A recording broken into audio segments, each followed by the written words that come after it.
Hello friends, I am Professor Lakshmi Sharma. Once again, I welcome you all in my channel. हम सब micro teaching skills के बारे में पढ़ रहे थे और इसमें हमने पहले 4 स्किल्स पढ़ ली हैं। आज हम नेक्स्ट स्किल्स पढ़ेंगे जिसका नाम है स्किल ऑफ स्टिमुलस वेरिएशन। जैसे कि इस स्किल में हम 3 इम्पॉर्टेंट वर्ड्स देख रहे हैं। Number 1 is skill, number 2 stimulus and number 3 variation. Skill हम पहले बता चुके हैं। स्किल का मतलब होता है वह योग्यता जिसको हम प्रैक्टिस के द्वारा, अभ्यास के द्वारा निरंतर सुधार कर सकते हैं। जैसे कहा भी गया है, करत करत अभ्यास के जड़मति होत सुजान, या कह लीजिए कि practice makes a man perfect. तो स्किल वह एबिलिटी है टीचर की जिसके द्वारा वह अपने टीचिंग स्किल में या टीचिंग में इम्प्रूवमेंट ला सकता है। अब स्टिमुलस वेरिएशन का है। वेरिएशन का मतलब होता है डिफरेंट चेंजेस। एंड स्टिमुलस क्या है? A stimulus is anything that makes an organism react, यानी कि किसी भी चीज़ को एक्टिवेट करने के लिए या उसके डेवलपमेंट के लिए या उसको एनकरेज करने के लिए या उसमें इंटरेस्ट बढ़ाने के लिए या उसकी इंटेंसिटी को बढ़ाने के लिए जो भी चीज़ यूज़ की जाती है उसको हम स्टिमुलस कहते हैं, उद्दीपक कहते हैं। यानी कि इस उद्दीपक वो कोई वस्तु भी हो सकती है, वो किसी चीज़ का इफ़ेक्ट भी हो सकता है, वो कोई एक्शन भी हो सकता है, वो कोई भी चीज़ जिसके द्वारा हम किसी भी क्रिया को या किसी भी गुण को या किसी भी विशेषता को हम या तो उसे एक्टिवेट कर सकते हैं या उसके हम और ज़्यादा इंक्रीज़ कर सकते हैं या हम उससे एनकरेज कर सकते हैं, उसको हम स्टिमुलस कहते हैं।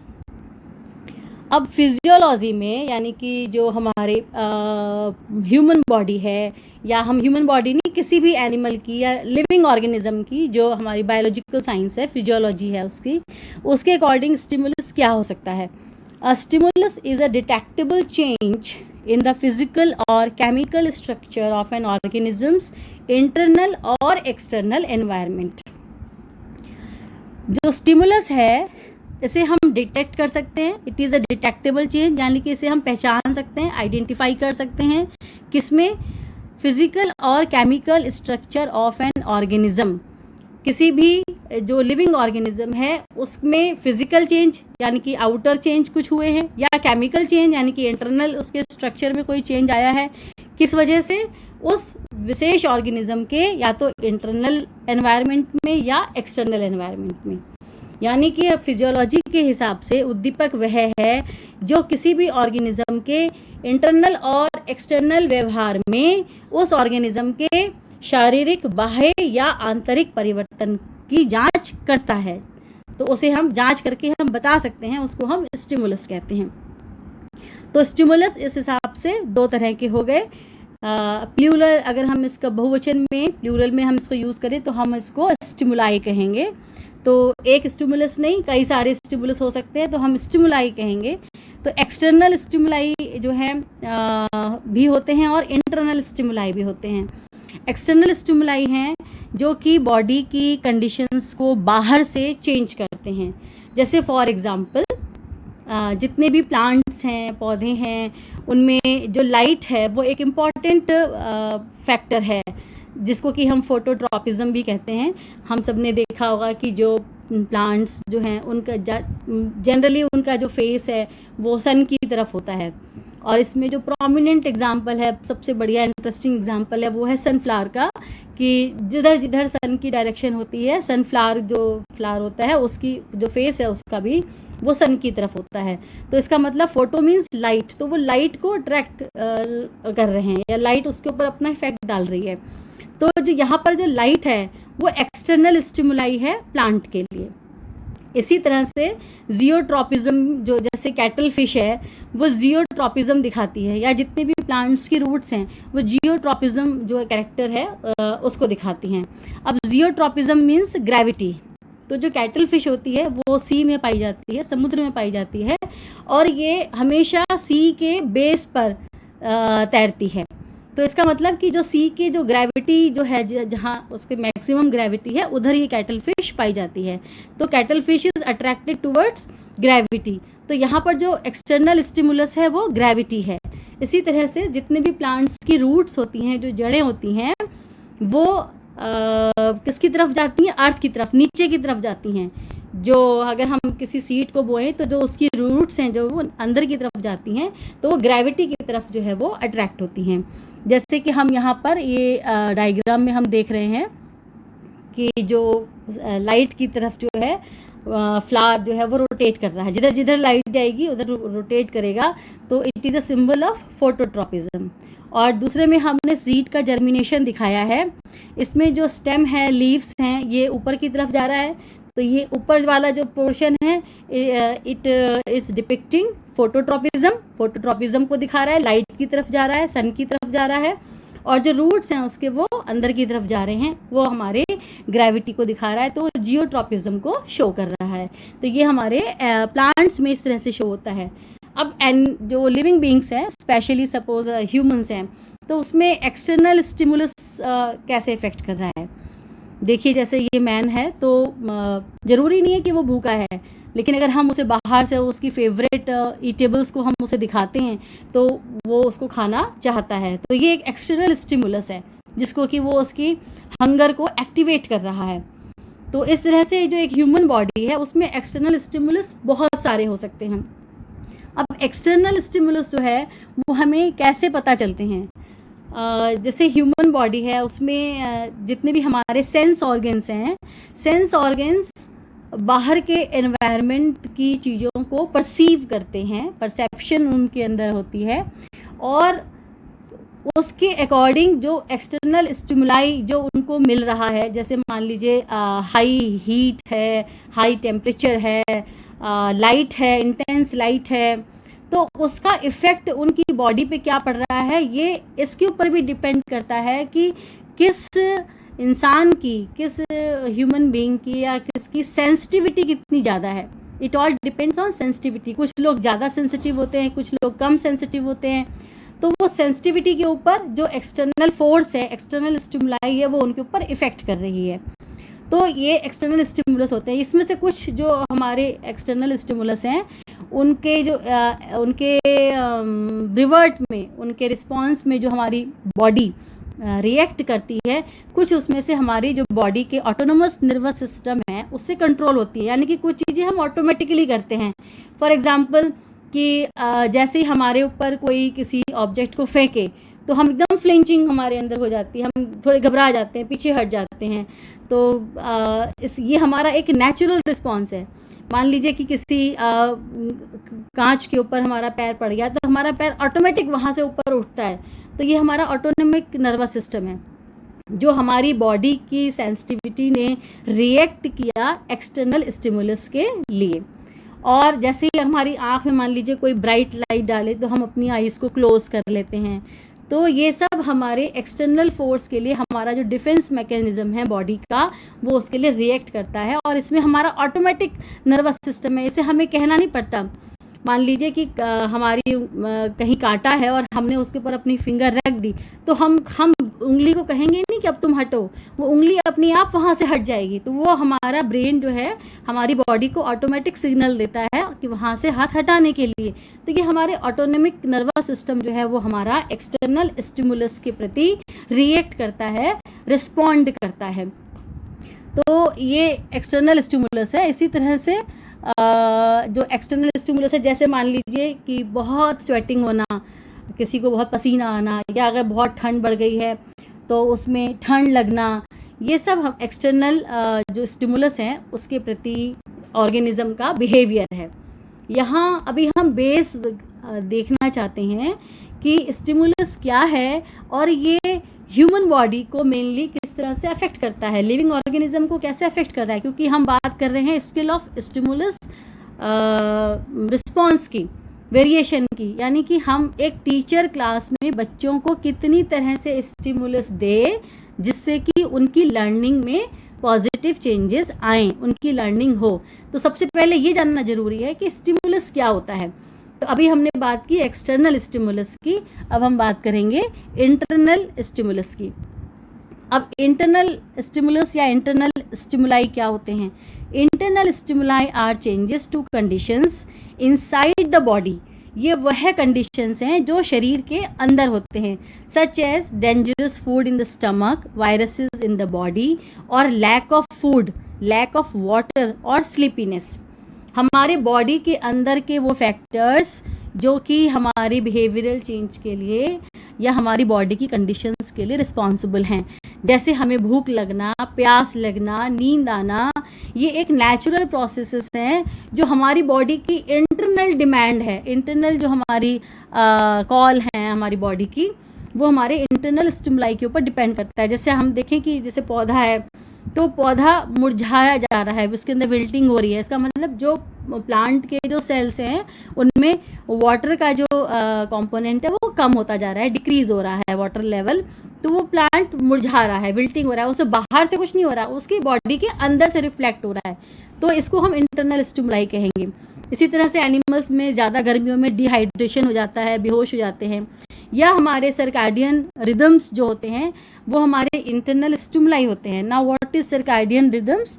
जैसे कि जो हमारी बॉडी है इसका एक बायोलॉजिकल पैटर्न है, बायोलॉजिकल प्रोसेस है, 24 आवर्स में जो पैटर्न ऑटोमेटिकली अपने आप चलता है। जैसे हमारी स्लीपिंग साइकिल है, हम जिस जोन में रहते हैं वहाँ पर जो हमारे सन के राइजिंग और सन के जो सन की जो साइकिल है उससे हमारी स्लीप साइकिल अफेक्ट होती है, हम कब उठते हैं और कब सोते हैं, तो इसको हम सर्कैडियन रिदम्स कहते हैं। इसमें जैसे हर इंसान के अंदर कुछ हार्मोन्स होते हैं, उन हार्मोन के एक्टिवेट होने का भी 24 घंटे में वो एक फिक्स टाइम होता है कि वो कब कब एक्टिवेट होते हैं, तो वो जो हार्मोन साइकिल है वो भी सर्कैडियन रिदम्स में आती है। लेडीज़ की मेंस्ट्रुअल साइकिल्स जो होती हैं वो भी सर्कैडियन रिदम्स में आती हैं, उनका एक फिक्स साइकिल है, फिक्स पीरियड है। इसी तरह से जो एनिमल्स जो हाइबरनेट करते हैं उनकी जो हाइबरनेशन साइकिल है उनकी भी एक फिक्स रिदम होती है, तो इनको हम सर्कैडियन रिदम्स कहते हैं। ये वो फैक्टर्स हैं जो बॉडी के अंदर होते हैं, इसमें बॉडी के एक्सटर्नल फैक्टर्स नहीं है, बॉडी के इंटरनल फैक्टर्स हैं, इसलिए हम इनको इंटरनल स्टिमुलाई कहते हैं। जैसे कि यहाँ पर एक फोटो में दिखाया जा रहा है, बच्चा वॉमिटिंग कर रहा है, तो जो वॉमिटिंग है वो बॉडी में अंदर किस वजह से हुई, उसके जो जितने भी फैक्टर्स हैं उस फैक्टर्स की वजह से उसको वॉमिटिंग हुई है, तो वो जो रीज़न है वो उसका इंटरनल स्टिमुलाई है। जैसे कि बीपी लोगों का बढ़ जाता है, तो जो बीपी बढ़ना है वो इंटरनल स्टिमुलाई है, इंटरनल प्रॉब्लम्स की वजह से वो चीज़ें क्रिएट होती हैं। तो अब अभी हमने पढ़ा कि जो स्टिमुलस हैं कि इंटरनल और एक्सटर्नल, फिजियोलॉजिकली हम इनको कैसे डिफाइन करेंगे। अब साइकोलॉजिकली क्या है? A stimulus is an object और energy change, it may be light, sound and motion, क्योंकि तीनों ही एनर्जी के सिंबल होते हैं, एनर्जी होती है, which is registered by the senses and constitutes the basis for perception and behavioural response of the organism. किसी भी स्टिमुलस के प्रति हमारी सेंसेस क्या चीज़ों को नोटिस करती हैं और उसके बदले में क्या परसेप्शन देती हैं और कैसे इंसान का बिहेवियर जो है वो चेंज होता है, इस उस फैक्टर को, वो जो फैक्टर है उसको हम साइकोलॉजी में हम डिफाइन कर सकते हैं। इस स्टिमुलस जो है ये रिएक्शन कर सकता है, इंटरेस्ट को बढ़ा सकता है, एक्साइटमेंट को बढ़ा सकता है और एनर्जी लेवल को बढ़ा सकता है। देखिए जितने भी दर्द है, खुशी है, गम है, इसके जो इमोशंस हैं ये साइकोलॉजिकल इमोशंस हैं और साइकोलॉजिकल इमोशनल स्टिमुलस भी होते हैं। यानी कि मान लीजिए कि कोई इंसान पहले से ही थोड़ा सा दुखी है, उसे कुछ अंदर प्रॉब्लम है, उसके कुछ अपने इश्यूज़ हैं, और मान लीजिए उसे बाहर से भी ऐसा स्टिमुलस उसको मिल जाए, तो वो उसकी उस जो वो गम में है, जो दुख में है, वो उसको इंक्रीज़ कर देगा, उसको बढ़ा देगा, या वो उन चीज़ों को सामने ला देगा, उसके उस बिहेवियर को एक्सपोज कर देगा। तो इमोशनल स्टिमुलस भी होते हैं। इसी तरह से किसी भी कोई भी इंसान की जो बॉडी है वो लाइट, साउंड और मोशन के रेफरेंस में उसकी क्या परसेप्शन होती है और उसका बिहेवियर रिस्पॉन्स क्या होता है, उसको हम स्टिमुलस कहते हैं कि वो कैसे उसकी बॉडी उसको बताती है। कि इसमें कैसे उसे रिएक्ट करती है, उसका क्या रिस्पॉन्स देती है उस स्टिमुलस का साइकोलॉजिकली। जैसे जितने भी हमारे क्लिनिकल डायग्नोसिस हॉस्पिटल्स में किए जाते हैं, डॉक्टर्स करते हैं, वो साइकोलॉजिकल स्टिमुलस के रिस्पॉन्स में देखते हैं कि बॉडी या जो लिविंग ऑर्गेनिज्म है या जो ह्यूमन है वो क्या रिस्पॉन्स दे रहा है। तो स्किल ऑफ स्टिमुलस वेरिएशंस की डेफिनेशंस हुई। The skill of stimulus variation involves deliberate change in attention drawing behavior of the teacher in order to secure and sustain students' attention to what is being taught. Class में क्या पढ़ाया जा रहा है इस चीज़ के प्रति स्टूडेंट्स के अटेंशन को, स्टूडेंट्स के ध्यान केंद्रित करने के लिए टीचर का वह डेलिब्रेट व्यवहार, वह जानबूझ के किया हुआ व्यवहार और वह स्टिमुलस, उनको हम स्किल ऑफ स्टिमुलस वेरिएशन कहते हैं। What to change, when to change and how to change requires a skill on the part of the teacher for securing and sustaining attention at high level. क्या सिखाना है, कैसे, क्या बताना है, कैसे बदलना है, क्यों बदलना है, ये सब के लिए टीचर्स को हाईली स्किल्ड होना बहुत ज़रूरी है, जिससे कि स्टूडेंट के इंटरेस्ट को सिक्योर किया जा सके और मेंटेन किया जा सके। ऐसी स्किल को, such skill is named as stimulus variation. ऐसी ही स्किल को हम स्टिमुलस वेरिएशन कहते हैं। जैसे देखिए कि स्टिमुलाई अलग अलग तरह से हो सकते हैं, जिससे साइट के, साउंड के, स्मेल के, टेस्ट के, टेक्सचर के डिफरेंट टाइप्स ऑफ स्टिमुलाई होते हैं, जिनका यूज़ करके टीचर जो है क्लास को इंटरेस्टिंग बना सकता है और स्टूडेंट के इंटरेस्ट को मेंटेन किए हुए रह सकता है। देखिए जैसे हम जानते हैं कि जो कुछ भी हम सुनते हैं क्लास में या कहीं भी, तो उसका केवल 20% जो पार्ट है वो हम याद रख पाते हैं। जो हम देखते हैं उसका 30%, और जो हम देखते हैं और सुनते हैं उसका 50% कंटेंट, वो लर्निंग हमें याद रहती है। और जो हम देखते हैं, सुनते हैं और करते हैं, उसको हम 90% जो है हम उसका पोर्शन याद रखते हैं। तो लर्निंग के लिए मैक्सिमम परसेंटेज जो है वो इस बात पे डिपेंड करती है कि हमने कितने सेंस ऑर्गन्स का यूज़ किया, क्योंकि जितने मल्टीपल सेंस ऑर्गन्स का हम यूज़ करेंगे उसके द्वारा हमें जो लर्निंग होगी वो लॉन्ग लास्टिंग होगी और ज़्यादा समय तक हमें याद रहेगी। तो इसके लिए टीचर को स्टिमुलस वेरिएशन स्किल का यूज़ करना पड़ता है। अब स्टिमुलस वेरिएशन के कितने कंपोनेंट्स होते हैं? इसके 8 कंपोनेंट्स होते हैं। C1 है component 1 teachers movement, component 2 teachers gestures, component 3 teachers voice, then focusing, change in interaction style, pausing, oral visual switching and physical involvement of the students. इनको हम 1 बाय 1 इन डिटेल अभी पढ़ते हैं। फर्स्ट जो component है वो है मूवमेंट्स में यहाँ पर हमने उसको फर्दर एलाबोरेट किया है।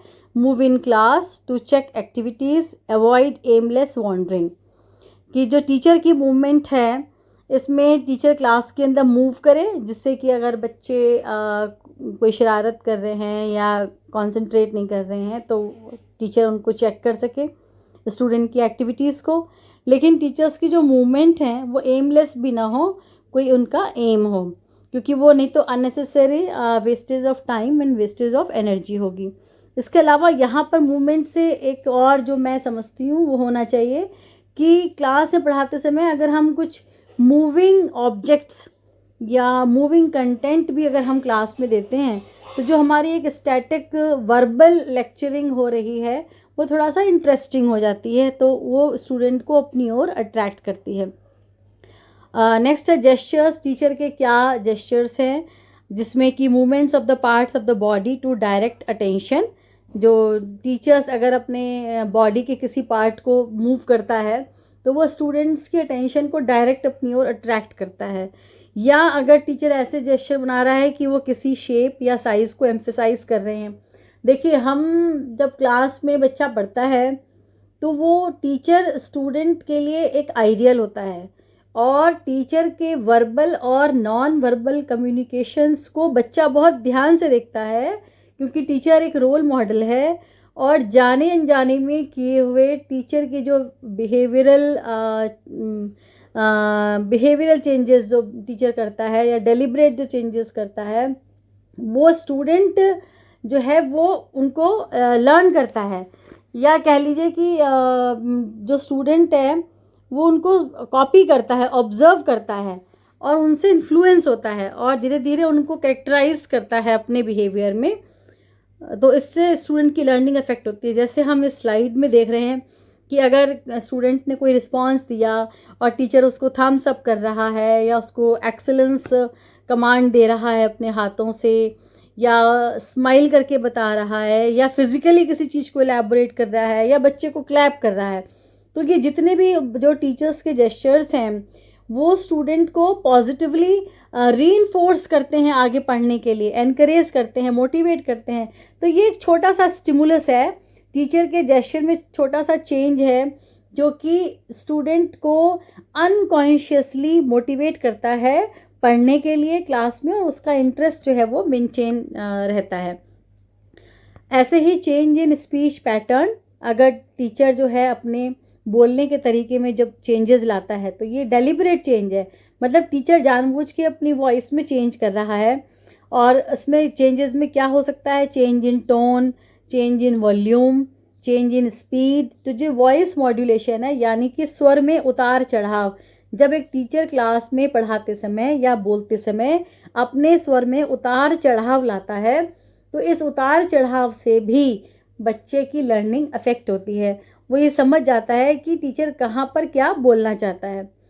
इसी तरह से फोकसिंग, किसी भी मेन इम्पॉर्टेंट पॉइंट को फोकस करना, ये भी एक अपने आप में स्टिमुलस है कि आप लगातार कंटिन्यूशन में एक टीचर पढ़ा रहा है और पढ़ाते पढ़ाते वो किसी स्पेशल वर्ड को फोकस कर देता है, तो बच्चा ये समझ जाता है कि जिस वर्ड पे बार बार एम्फेसाइज किया जा रहा है, जिस चीज़ को बार बार फोकस किया जा रहा है, ये बहुत इम्पॉर्टेंट है। अब ये जो फोकस है ये direct students attention towards a point, ये वर्बल भी हो सकता है, जेस्ट्रल भी हो सकता है, वर्बल कम जेस्ट्रल दोनों हो सकता है। मतलब टीचर शाब्दिक रूप से या जेस्चर देकर अपना इसको समझा सकता है कि ये जो चीज़ है ये बहुत इम्पॉर्टेंट एस्पेक्ट है। नेक्स्ट है चेंज इन इंटरेक्शन स्टाइल, यानी कि इंटरेक्शन स्टाइल, जो क्लास के अंदर स्टूडेंट और टीचर के बीच में जो क्लासरूम इंटरेक्शन हो रहा है, कक्षा अंतः क्रिया जो हो रही है, उसमें अगर पैटर्न में चेंज लाया जाए तो उसके थ्रू भी स्टूडेंट की लर्निंग को हम इफ़ेक्ट कर सकते हैं। जैसे कि जब बच्चा ऑब्ज़र्व करता है, जब टीचर किसी एक बच्चे से बात कर रहा है या बच्चे आपस में बात कर रहे हैं एक दूसरे से, या टीचर एक दूसरे टीचर से बात कर रहा है, उस वक्त जो भी कंटेंट जो है एक्सचेंज हो रहा है, जो बिहेवियरल चेंजेस हो रहे हैं, जो लर्निंग हो रही है, वो भी बहुत ही एक इम्पॉर्टेंट है। तो ये भी एक तरह का स्टिमुलस है इसमें चेंजेस लाना इंटरेक्शन स्टाइल में। कभी टीचर खुद बात करे और एक बच्चे से पूछे, यानी कि teacher to pupil interaction, one student and teacher. Then student, एक स्टूडेंट का बाकी अन्य स्टूडेंट के संग टीचर कम्युनिकेशन कराए, यानी कि student to student, student to class, ये इंटरेक्शन हो रही है। या टीचर टू क्लास, टीचर जो है मास क्लास को एड्रेस कर रहा है। तो ये इतनी तरह से जो क्लास के अंदर इंटरेक्शन पैटर्न में चेंजेस लाए जा सकते हैं। या टीचर पढ़ाते पढ़ाते किसी भी एक बात में पॉज कर देता है, तो टीचर का जो साइलेंस पोस्चर है या जो पॉजिंग है, ये जानबूझ के वो ला रहा है, ये भी स्टूडेंट को ये इंडिकेट देती है कि यहाँ पर कोई इम्पॉर्टेंट चीज़ है। तो ये पॉजिंग भी जो है बहुत इम्पॉर्टेंट है। इसमें बस इतना टीचर ध्यान में रखे कि ये जो पॉजिंग है वो बहुत ज़्यादा लंबी ना हो, और उस पॉजिंग के बाद जो पॉज को ब्रेक किया जाए, उसके बाद जो बोला जाए वो एक्सप्लेनेटरी हो कि भाई ये पॉज क्यों दिया गया था। उससे बच्चे को ये पता चल जाए कि क्या चीज़ फोकस कराने के लिए टीचर ने यहाँ पर पॉज रखा, टीचर ने यहाँ पर साइलेंस रखा, मौन रखा, या अपने बोलते समय एक विराम दिया, अपने डेलिब्रेशन में एक जगह वो रुक गया। चेंज इन सेंसरी फोकस, देखिए ये बहुत इम्पॉर्टेंट है एक टीचर के लिए कि जब वो क्लास में पढ़ा रहा है, तो मैंने बताया कि जितने मैक्सिमम सेंसरी ऑर्गन्स से का इस्तेमाल पढ़ाई में किया जाएगा उतनी ही लर्निंग ज़्यादा अच्छी होगी, ज़्यादा हम लर्निंग को रिटेन करवा सकेंगे स्टूडेंट से। तो लर्निंग रिटेंशन के लिए मैक्सिमम सेंसरी ऑर्गन्स का यूज़ होना चाहिए। तो उसमें टीचर क्या करे कि टीचर अपने जो पढ़ा रहा है कंटेंट उसको ओरल टू विजुअल स्विचिंग करे या oral to visual to oral switching करे या दोनों का यूज़ करे, तो उससे कंटेंट को समझने में बहुत अच्छी मदद मिलती है। खाली बोले ना, बोलते बोलते टीचर क्लास में डायग्राम बनाए, कोई एक्सपेरिमेंट करके दिखाए, कोई वीडियो चलाए, तो उससे जो लर्निंग है वो जो कॉन्सेप्ट क्लैरिफिकेशन है वो क्लियर हो जाएंगे, बच्चों को अच्छा समझ में आएगा। तो क्लास में एक चेंज हो गया, मतलब स्टिमुलस यहाँ पर क्या हुआ कि वर्बली पढ़ाया जा रहा था, अचानक एक डायग्राम दिखा दिया, तो स्टिमुलस, अब यहाँ पर स्टिमुलस क्या हो गया क्लास के अंदर, वो डायग्राम या वो एक्सपेरिमेंट जो अभी किया गया, तो ये एक स्टिमुलस है। तो इसका भी यूज़ जो है टीचर्स को क्लास में करना चाहिए। And physical involvement of the students, और क्लास जो है वो इनएक्टिव ना हो, और ये एक one sided learning, one sided way of communication ना हो कि टीचर क्लास में बोले ही जा रहा है और बच्चे चुपचाप सुन रहे हैं। तो ना तो टीचर को पता चलेगा कि बच्चों को कितना समझ आ रहा है या बच्चे मेंटल लेवल पे क्या सोच रहे हैं, और वो श्योर नहीं हो पाएगा टीचर कि उसकी जो टीचिंग है वो कितनी अच्छी हो रही है। तो लर्निंग को और क्लियर करने के लिए, उस कॉन्सेप्ट को और अच्छे से समझाने के लिए स्टूडेंट को फिज़िकली इन्वॉल्व करना चाहिए क्लास के अंदर, उनसे कुछ एक्टिविटीज़ करानी चाहिए। तो I will explain you in further. First जो ये स्लाइड हम यहाँ पर देख रहे हैं, इसमें हम क्रॉस पॉलिनेशन दिखा रहे हैं इंसेक्ट का, कि जो इंसेक्ट है वो किस तरह से क्रॉस पॉलिनेशन के लिए रिस्पॉन्सिबल है। Insect goes from one flower to another, और जो उसके जो पॉलेंस हैं, that pollen transfers from one anther to anther of another flower, और इस तरह से वो ओवरी में किस तरह से जाता है और किस तरह से क्रॉस पॉलिनेशन इसमें होता है। तो हम इसमें क्या है कि अगर हम पॉलिनेशन क्लास में पढ़ा रहे हैं और वर्बल पढ़ाते पढ़ाते अगर हम उनको ये समझाएं तो स्टूडेंट्स को कॉन्सेप्ट क्लियर होने में थोड़ा इजी होगा, हेल्पफुल होगा। सेकंड स्लाइड में हम देख रहे हैं कि किस तरह से जो स्पेक्ट्रम है, कलर स्पेक्ट्रम, वो हम देख रहे हैं कि प्रिज्म के थ्रू जब वाइट लाइट को डाला जाता है तो वो किस तरह से विबग्योर में चेंज हो जाता है, या अगर वाटर ड्रॉपलेट है तो उस वाटर ड्रॉपलेट भी कैसे सन की लाइट को 7 रेज में चेंज कर देता है। तो हम विबग्योर का कॉन्सेप्ट यहाँ पर पढ़ा रहे हैं प्रिज्म और उसके थ्रू, और रिफ्लेक्शन हम यहाँ पर सिखा रहे हैं कि किस तरह से रिफ्लेक्ट होकर जो है रेनबोज जो हैं वो बनते हैं। तो ये खाली वर्बल नहीं है, ये कितना अच्छा है अगर इस तरह से स्टूडेंट को पढ़ाएं। और थर्ड इसमें देखिए हम सोलर सिस्टम के बारे में अगर बच्चे को क्लास में पढ़ा रहे हैं, और इस तरह से जो जितने भी प्लैनेट्स हैं वो सन के चारों तरफ कैसे घूमते हैं, हर प्लैनेट का क्या साइज़ है, उनका क्या ऑर्बिट है और उनका सन से क्या डिस्टेंस है, तो ये कितना क्लियर है बच्चे को ये सारे कॉन्सेप्ट्स जो हैं वो समझने के लिए। तो यहाँ पर we are using moving objects या मूविंग चीज़ों का हम इस्तेमाल कर रहे हैं जो कि क्लास की लर्निंग को और अच्छा करेगा, और हम यहाँ पर ओरल टू विजुअल स्विचिंग कर रहे हैं। तो ये स्टिमुलस हैं। क्लास में खाली बोलते बोलते बोलते बोलते रहने के अलावा अगर हम बीच बीच में इन चीज़ों का यूज़ करें तो ये जो चीज़ें हैं ये स्टिमुलस कहलाएंगी और ये स्टूडेंट की लर्निंग को एनहांस करेंगी। जैसे ये देखिए यहाँ पर हम बता रहे हैं कि एक ह्यूमन बॉडी है, और ह्यूमन बॉडी में बाहर स्किन के अंदर जो स्पाइन है, स्पाइन और बोन्स और नेक का क्या कनेक्शन है, कैसे सारी स्पाइन आपस में अटैच होती है, कैसे मसल्स हैं और वो किस तरह से मूव करती हैं, उनका क्या मोशन है। तो इस तरह के जो हमारे फिजिक्स के बायोलॉजिकल कॉन्सेप्ट हैं या सोशल साइंस के जो कॉन्सेप्ट्स हैं वो समझाने में बहुत ही हेल्प मिलती है। तो ये सब स्विचिंग जो है ये कहलाएगी हमारी विजुअल स्टिमुलस। ये जो हम स्लाइड यहाँ पर शो कर रहे हैं इसके दिखाने का पर्पज़ है physical involvement of the class.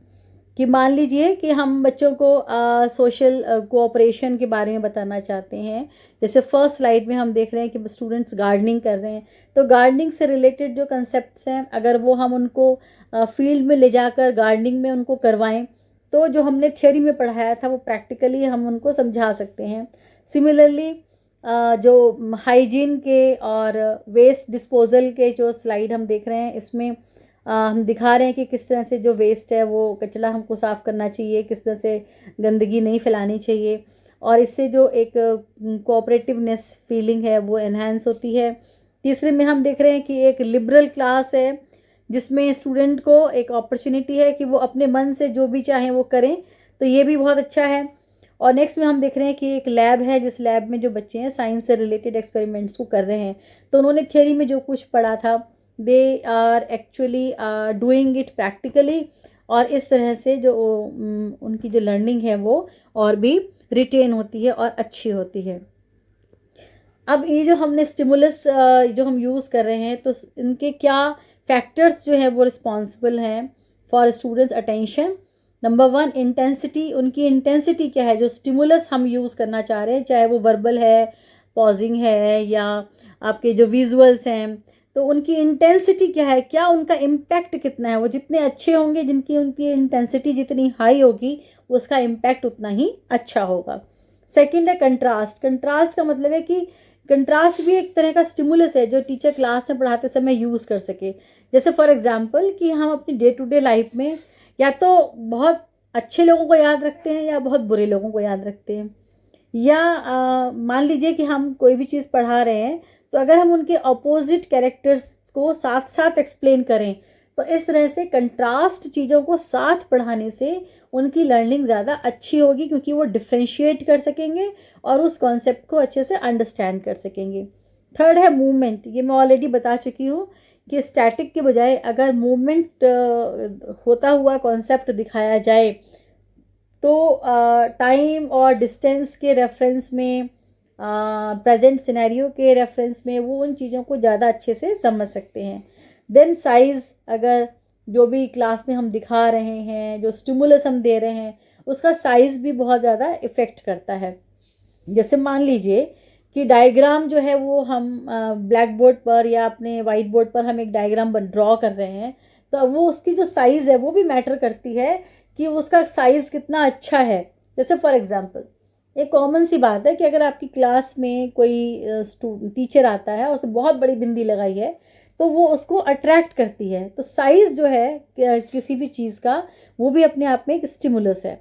Then novelty. जब टीचर क्लास में जाए तो कंटेंट को कितनी नोवेलिटी के संग, कितनी नई चीज़ें उसमें इन्वॉल्व हैं, या उसका स्टाइल कितना नया है, ये भी बहुत मैटर करता है। चेंज, यानी कि एक चेंज यहाँ पर मेन है। जैसे वॉइस में चेंज, मॉड्यूलेशन, वो वही स्टाइल और एक सेंटेंस में जो है ना मोनोटोनस एक वॉइस है, वो अच्छा, इतना अच्छा इफ़ेक्ट जो है बच्चों के ऊपर नहीं डालती। तो मोनोटोनस वॉइस टीचर की नहीं होनी चाहिए, मोनोटोनस स्टाइल भी नहीं होना चाहिए। टीचर के अंदर जो प्रेजेंटेशन स्किल्स हैं उसमें बहुत वैरायटी होनी चाहिए, तो वो अपने आप में एक स्टिमुलस का काम करेगा और स्टूडेंट्स के अटेंशन को अपनी तरफ ड्रॉ करेगा। देन ऑडियो विजुअल एड्स, मैं आपको पहले बता चुकी हूँ कि एक टीचर को क्लास में डिफरेंट ऑडियो विजुअल एड्स जो है वो यूज़ करनी चाहिए, क्योंकि खाली ऑरल स्किल से बात नहीं बनती है। एंड सब most important thing, teachers personal behaviour, क्योंकि टीचर जो है वो क्लास में खुद प्रेजेंट है, तो उसका अपना एक पर्सनैलिटी का, अपना पर्सोना का इम्पैक्ट जो है वो स्टूडेंट के ऊपर डायरेक्ट पड़ता है, उसका अपना इन्फ्लुएंस उनके ऊपर पड़ता है। तो टीचर्स का जो अपना बिहेवियर है वो भी एक बहुत बड़ा मेजर स्टिमुलस है स्टूडेंट की लर्निंग के लिए। तो यहाँ पर हमने ये स्किल ऑफ स्टिमुलस वेरिएशन हमने पढ़ लिया है। हम आगे जो और भी स्किल रहती हैं वो हम लेंगे। प्लीज़ कमेंट बॉक्स को लाइक करना और सब्सक्राइब करना मत भूलिए। अगर कोई ऐसा टॉपिक है जो आप पढ़ना चाहते हैं, please do mention in the comment box. I will try to explain that content also. Thank you very much.